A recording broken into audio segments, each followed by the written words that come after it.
নমস্কার, সুরমা বার্তায় আপনাদের স্বাগত জানাই। আমি প্লাবন। এবারে দেখে নিচ্ছি সংবাদ শিরোনাম।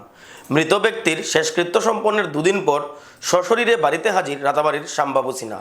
চাঞ্চল্য এলাকা জুড়ে। কাছাড় জেলায় ড্রাগস ব্যবসায়ীকে 10 বছরের সশ্রম কারাদণ্ড ও 1 লক্ষ টাকা জরিমানা করল আদালত।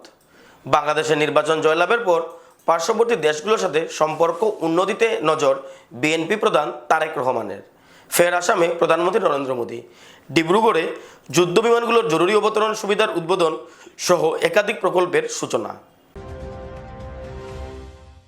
প্রধানমন্ত্রী নরেন্দ্র মোদী শনিবার অসম সফরের অংশ হিসেবে ডিব্রুগড়ের মরান বাইপাসে অবস্থিত জরুরি অবতরণ সুবিধার শুভ উদ্বোধন করেন। উদ্বোধনের পর তিনি যুদ্ধ বিমান, পরিবহন বিমান ও হেলিকপ্টারের এক মনোমুগ্ধকর আকাশ প্রদর্শনী প্রত্যক্ষ করেন। উত্তর পূর্ব ভারতের প্রথম এই ধরনের জরুরি অবতরণ সুবিধা ভারতীয় বায়ুসেনার সমন্বয়ে নির্মিত হয়েছে।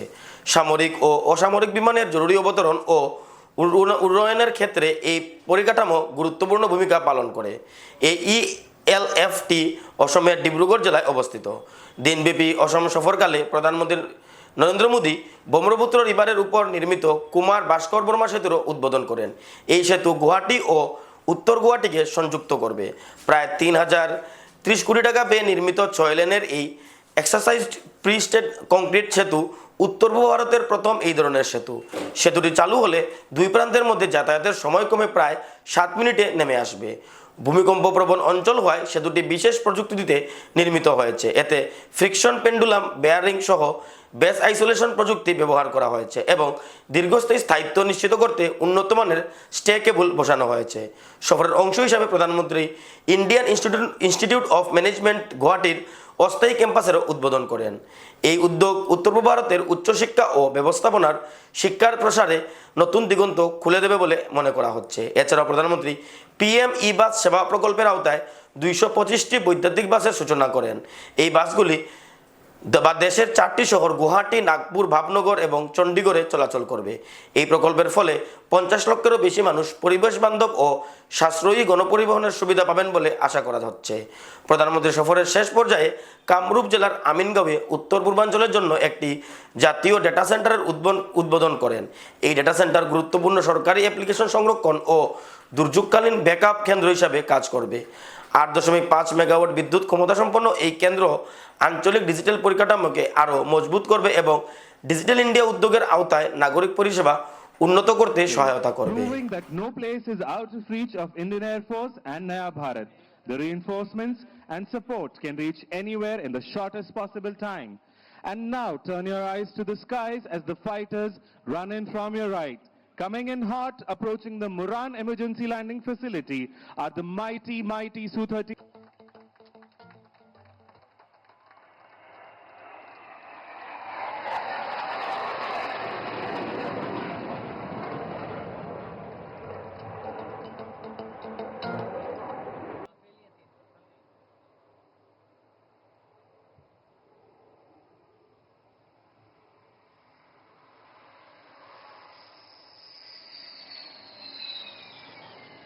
And touchdown. This is where Rafale excels.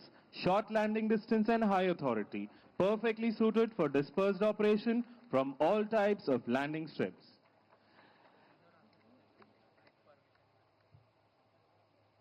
Having seen the fighter operations, the Sir and Flight Lieutenant Mayuk and number 2 flown by Wing Commander Himanshu and Flight Lieutenant Janvi, they'll be making a swift landing at this ELF.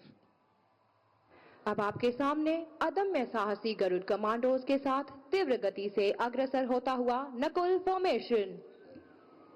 Watch closely as you would not want to miss out that in no time at all, our elite special forces, the Garuds, will move on to the objective area. The precision, the speed and lethal accuracy all in motion. Their planned and precise moves help them achieve tactical advantage, taking the enemy by surprise.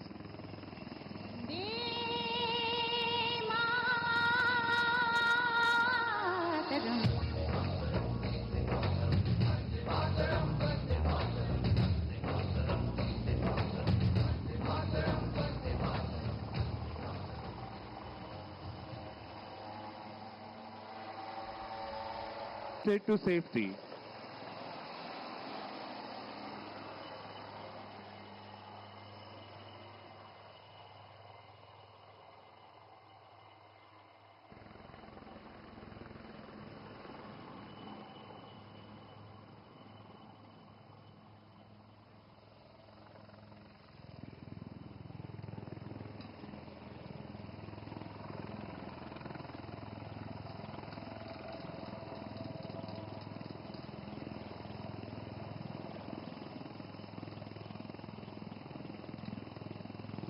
Be on the lookout. In a short moment, you will see how this cabin, designed for rapid reconfiguration, turns into an airborne ICU, providing immediate medical care.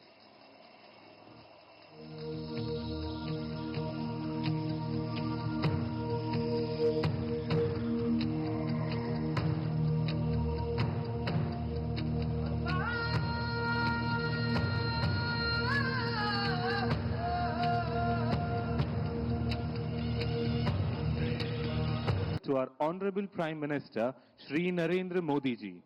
He is now departing from this venue, carrying with him pride and aspirations of the nation. His presence here today has further strengthened our resolve towards progress, security and self-reliance. हमारे माननीय प्रधानमंत्री श्री नरेंद्र मोदी जी का कुशल नेतृत्व आज भारत को नई ऊर्जा, आत्मविश्वास और नई दिशा की तरफ ले जा रहा है। माननीय प्रधानमंत्री एक दूरदर्शी मार्गदर्शक के रूप में राष्ट्र को नई सोच। সকলকে নমস্কার। সকলকে নমস্কার জনাইছো।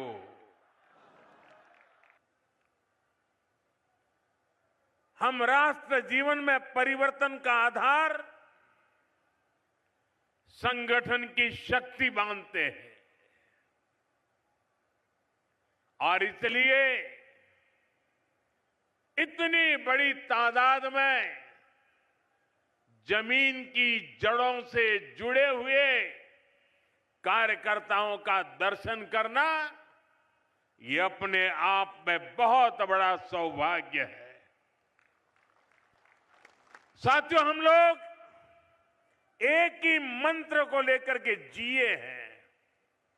हम लोग एक ही मंत्र को साकार करने के लिए अपने आप को खपा रहे हैं और वो मंत्र है भारत माता की जय। साथियों, मैं गर्व से कहता हूं, अगर मेरा सबसे बड़ा कोई क्वालिफिकेशन है, मेरी सबसे बड़ी गौरवपूर्ण मेरे जीवन की बात है, तो वो यही है कि नरेंद्र मोदी भाजपा का कार्यकर्ता है और एक भाजपा कार्यकर्ता के तौर पर मैं असम के अपने सभी कार्यकर्ता और भाई बहनों को, संगठन की शक्ति को सर झुका करके नमन करता हूं। साथियों, मैं मां आदि शक्ति मां कामाख्या को भी कोटि कोटि प्रणाम करता हूं। मां कामाख्या की असम पर, असम वासियों पर, देश पर, देशवासियों पर बहुत कृपा रही है। उनके आशीर्वाद से असम ने राष्ट्र रक्षा और देश की स्वतंत्रता, देश की संस्कृति को आगे बढ़ाने वाली अनेक संतानें दी हैं। ऐसी ही एक महान संतान कविंद्रपुर कायस्थ जी को मैं आज प्रणाम करता हूं। उन्होंने अपना पूरा जीवन असम और समाज की सेवा के लिए समर्पित किया। इसी योगदान को नमन करते हुए बीजेपी एनडीए सरकार को उन्हें पद्म पुरस्कार से सम्मानित करने का सौभाग्य मिला है। वर्ष 2014 के बाद नॉर्थ ईस्ट के 125 से अधिक महान व्यक्तित्वों को पद्म पुरस्कार मिले हैं, 125 से अधिक। ये दिखाता है कि असम की धरती का, नॉर्थ ईस्ट की धरती का सामर्थ्य कितना बड़ा है।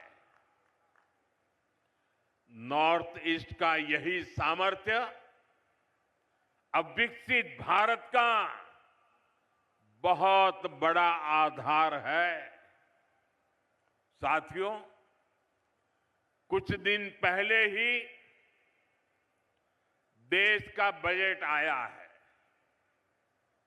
बजट के बाद असम का, नॉर्थ ईस्ट का मेरा ये पहला दौरा है।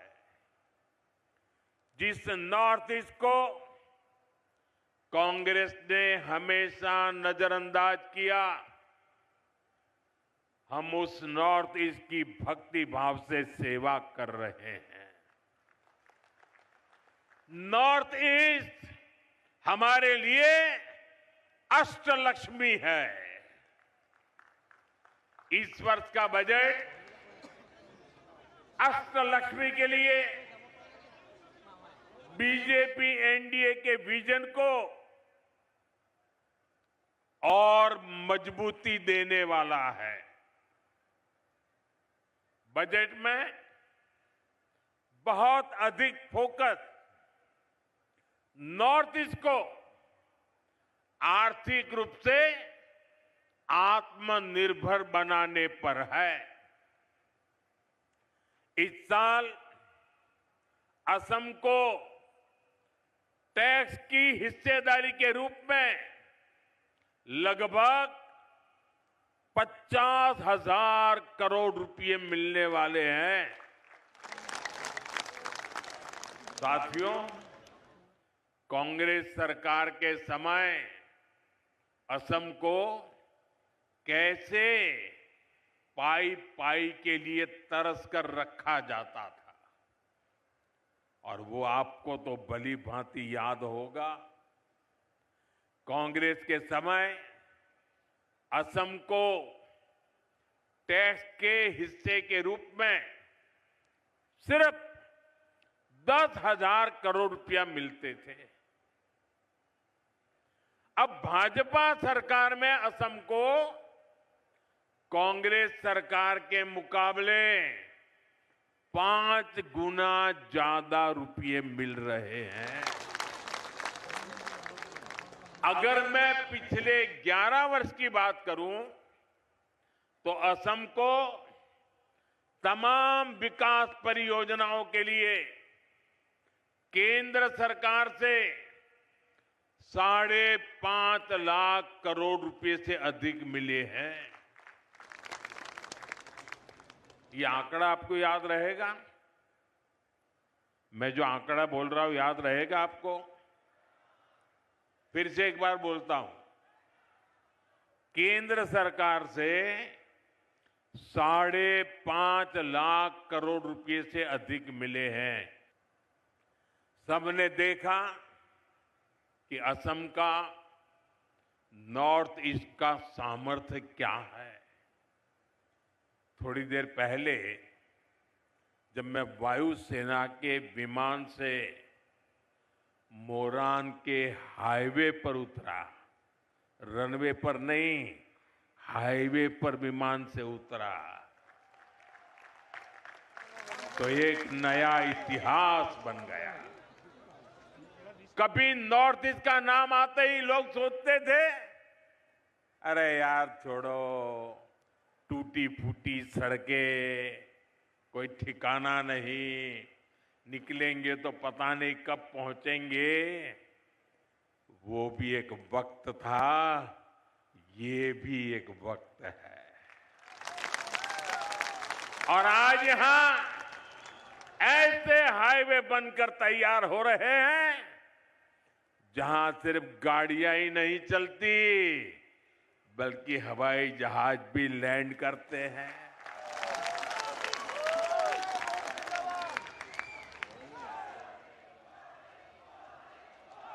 साथियों, आप मुझे बता दीजिए, आपके हाईवे पर विमान लैंड हो, ये आपको गर्व हुआ कि नहीं हुआ? गर्व हुआ कि नहीं हुआ? तो जरा अपना मोबाइल निकालिए और फ्लैश लाइट कीजिए। आपको गर्व हुआ है ना? मोबाइल फोन निकालिए और फ्लैश लाइट कीजिए सबके साथ, दूर दूर तक। ये गर्व की पल है। ये असम का बदलता हुआ मिजाज है।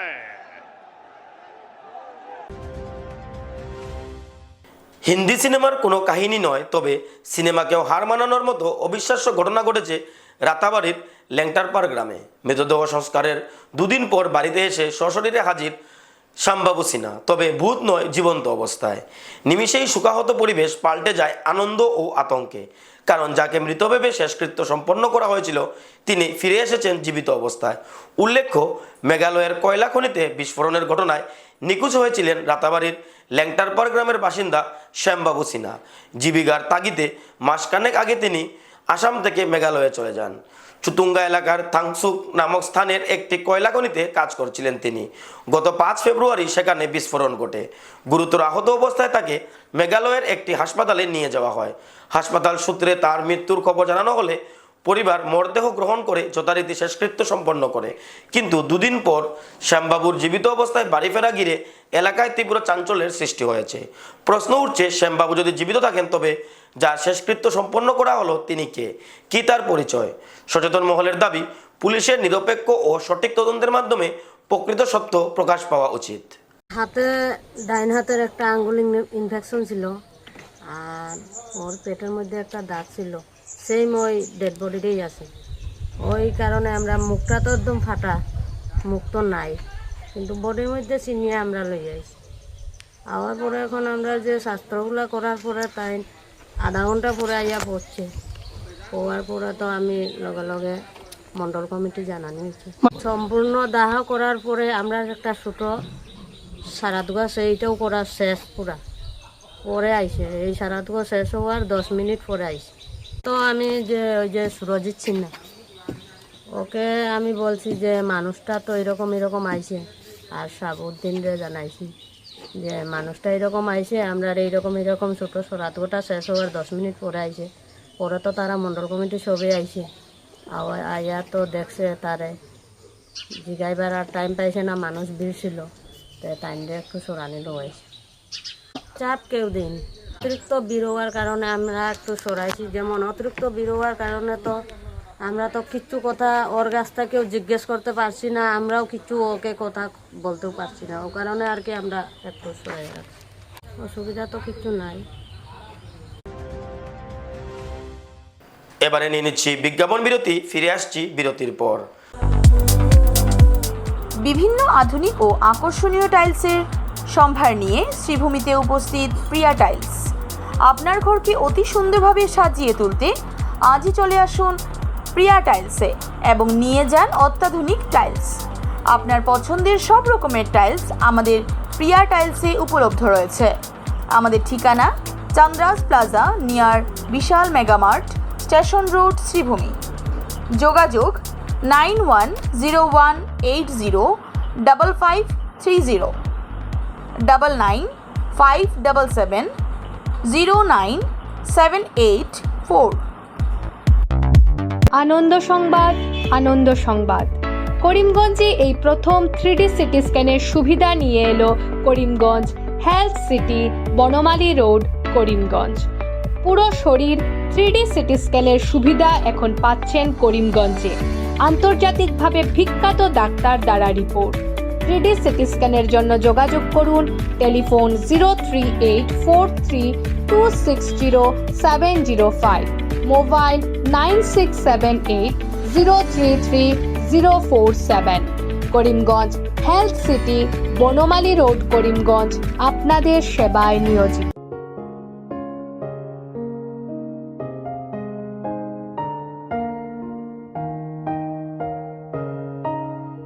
চিকিৎসা সেবায় নতুনত্ব নিয়ে হাজির নিউ লাইফলাইন হাসপাতাল। অত্যাধুনিক প্রযুক্তিতে এখানে pinhole surgery, gallbladder, appendix surgery করা হয়। শিলচর মেডিকেল কলেজের সার্জারি বিভাগের অতিরিক্ত প্রফেসর ডক্টর RC শ্যাম সার্জারিগুলি করবেন। তাছাড়া তিনি প্রতি শনিবার বিকেল 3টে থেকে OPD-তে রোগী দেখবেন। রয়েছেন শিশুরোগ বিশেষজ্ঞ ডাক্তার গুলজার হোসেনও।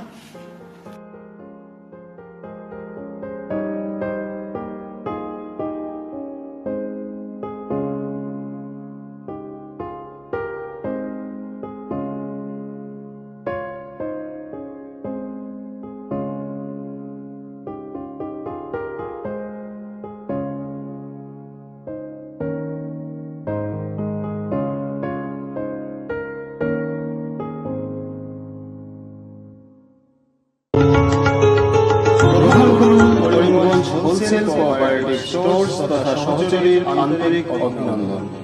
করিমগঞ্জ হোলসেল কোঅপারেটিভ স্টোর্সের নিয়ন্ত্রণাধীন স্টেশন রোডস্থ বিভাগীয় বিপণী সহচরী নতুন উদ্যোগে সমৃদ্ধ হয়ে জনগণের সেবায় এগিয়ে এসেছে।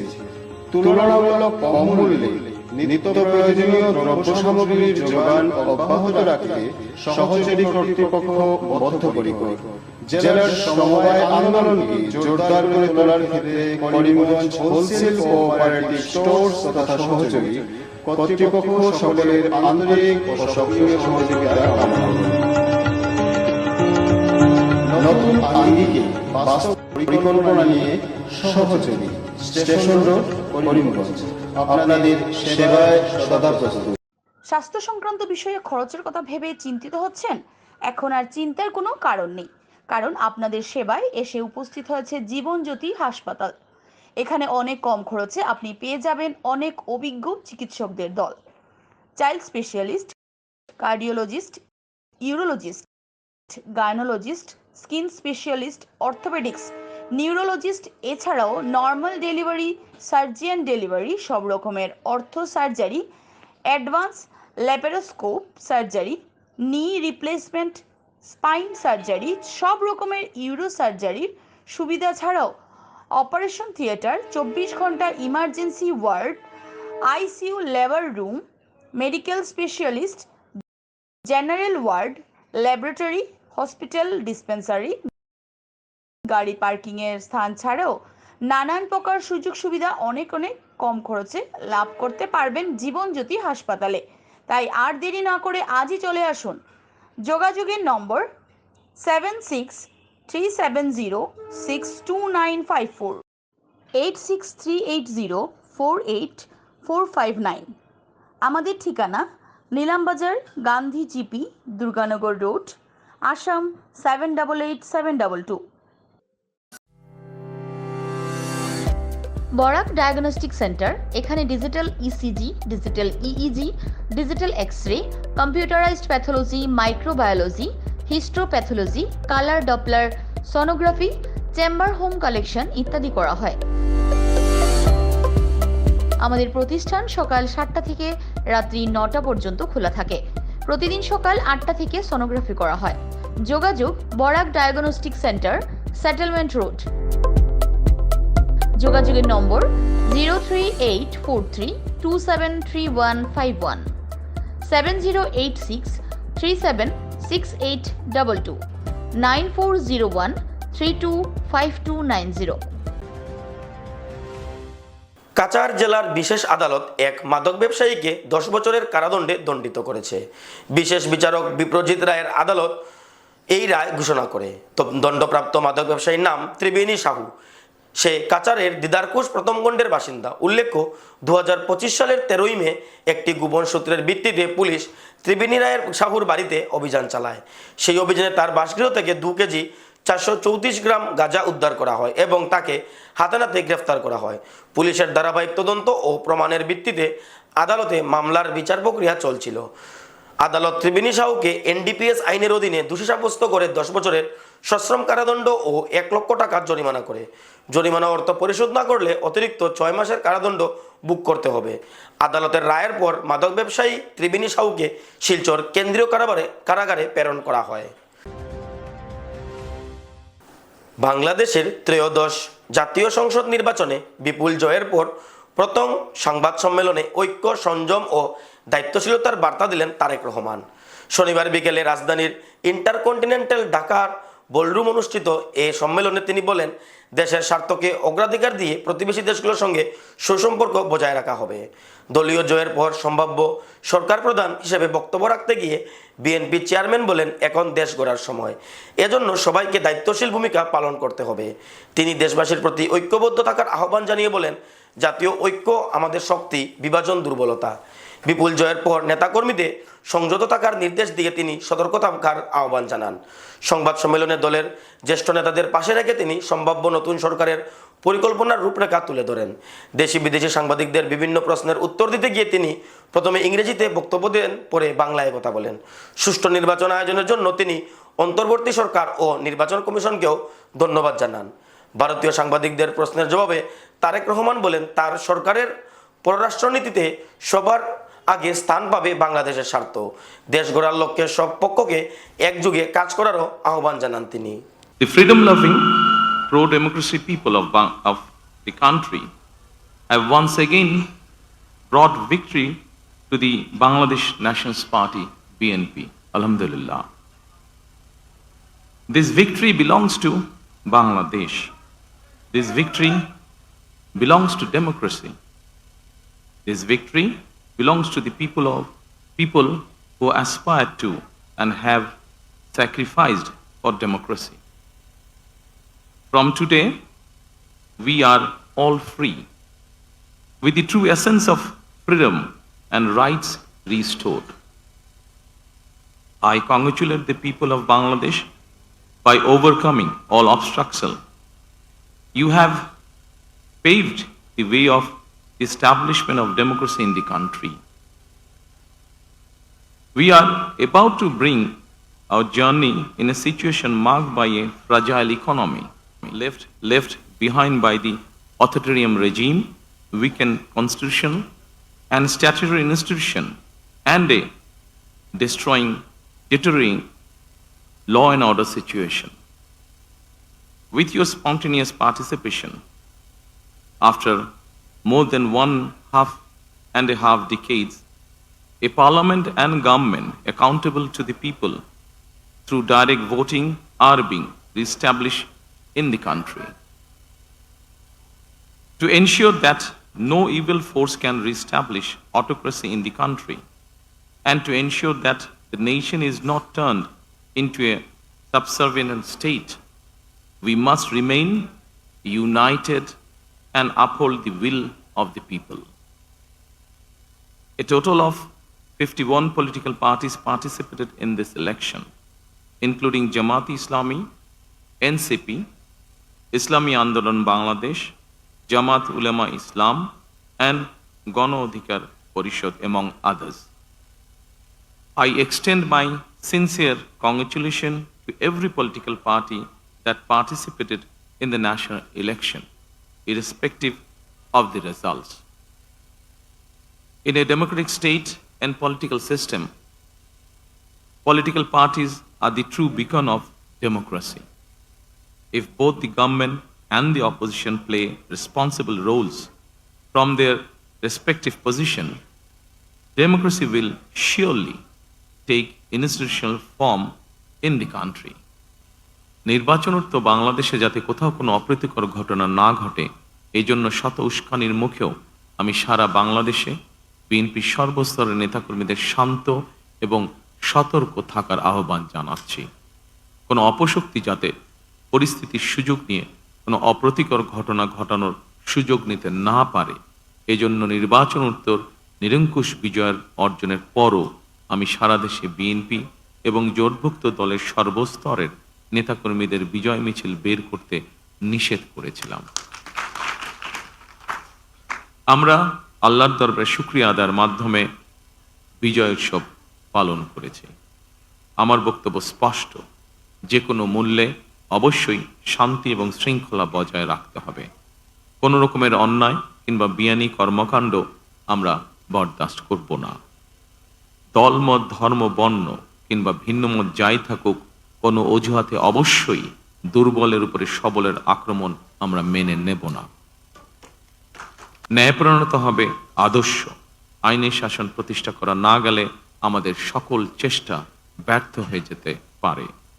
আইনের শাসন প্রতিষ্ঠায় সরকারি দল কিংবা বিরোধী দল, অন্য মত কিংবা ভিন্ন মত, প্রতিটি বাংলাদেশী নাগরিকের জন্যই আইন সমান।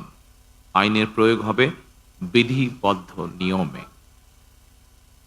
নির্বাচনে একে অপরের বিরুদ্ধে কিংবা এক দল আরেক দলের বিরুদ্ধে প্রতিদ্বন্দ্বিতা করতে গিয়ে নির্বাচনের মাঠে হয়তো কোথাও কোথাও নিজেদের মধ্যে ভুল বোঝাবুঝির সৃষ্টি হয়ে থাকতে পারে। তবে এ ধরনের বিরোধ যেন প্রতিশোধ প্রতিহিংসায় রূপ না নেয়, সে ব্যাপারে সবাইকে সতর্ক থাকার জন্য আমি আন্তরিকভাবে আহ্বান জানাচ্ছি। দেশে গণতান্ত্রিক জনগণের প্রতি আমার আহ্বান, আসুন যেভাবে আমরা গণতন্ত্র প্রতিষ্ঠার লড়াইয়ে ভূমিকা রেখেছিলাম, একইভাবে এবার দুর্নীতি এবং আইন শৃঙ্খল নিয়ন্ত্রণ এবং জনগণের প্রতি জবাবদিহিতার মাধ্যমে আমরা বাংলাদেশকে একটি নিরাপদ মানবিক বাংলাদেশ হিসাবে প্রতিষ্ঠার জন্য যে যার অবস্থান থেকে আমরা ভূমিকা রাখি। একটি নিরাপদ মানবিক গণতান্ত্রিক বাংলাদেশ প্রতিষ্ঠার যাত্রাপথে আমি ভিন্ন দল কিংবা ভিন্ন মতের সকলের সহযোগিতা কামনা করছি। So I have a question to you, that what is your foreign policy plan and how you see the India and Bangladesh relations, because we are the not immediate neighbor, very much related to ICT. Do you going to review and scrutiny the verdict and the decision has made by the ICT? Thank you so much. Thank you so much. I think we have cleared ourselves regarding the foreign policy, which is the interest of Bangladesh and the interest of Bangladeshi people comes first.